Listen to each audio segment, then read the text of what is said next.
An Irish woman has been kidnapped from an orphanage in Haiti, along with 8 other people.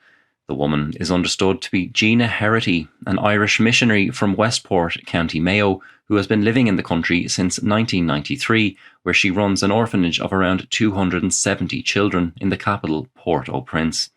Kidnappers broke into the orphanage at around 3:30 a.m. on Sunday before taking the 9 hostages away with them, according to the mayor of the local commune.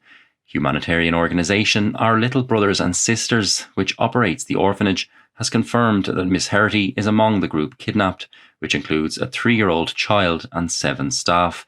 No ransom demand has yet been made. The Department of Foreign Affairs has confirmed it is aware of the case and is providing consular assistance. Haiti has faced decades of violence and social unrest brought about by political instability and extreme poverty, with the UN reporting 3,141 violent deaths in the first half of this year alone.